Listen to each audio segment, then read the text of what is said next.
When I returned to church after a 40-year absence, I remember a pastor saying that we should never go where Jesus wouldn't go with us. But that's not the impression that I got in my life experiences. I found that Jesus will go anywhere to save a soul.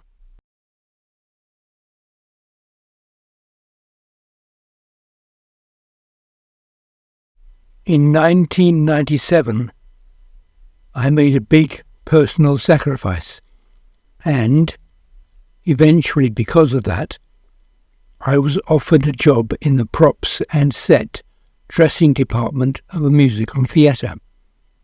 I loved it and thought that I would be very happy doing this for the rest of my life. If anyone had been watching me and praying for me, they could easily have thought, as they saw how happy I was in this godless place, that I was lost for all eternity. But 10 years later, I happily walked out of the theatre and into church, ready to be baptised.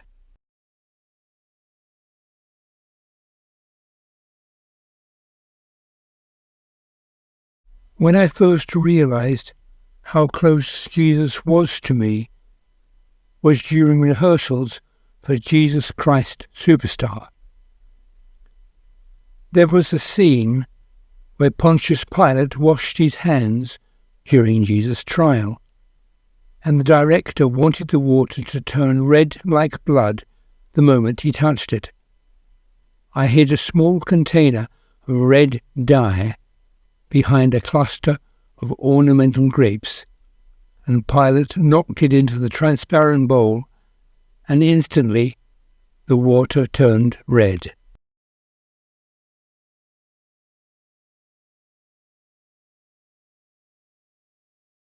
When cleaning up after the first few rehearsals, I just poured the water down the drain. Then, one evening, I was shocked when I felt Jesus beside me, gently telling me to pour out the blood onto the garden.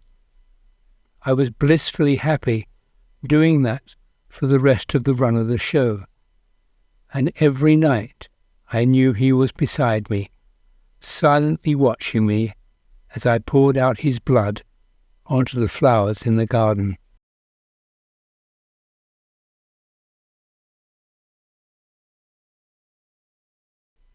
Years later, I am at church cleaning up after Holy Communion.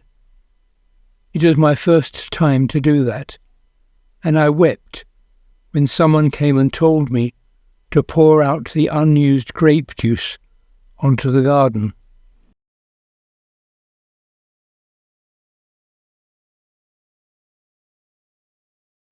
I continue to be amazed at how gentle, patient, and kind he was, and still is, with me. I pray that I will show the same fruit of the Holy Spirit to everyone I meet.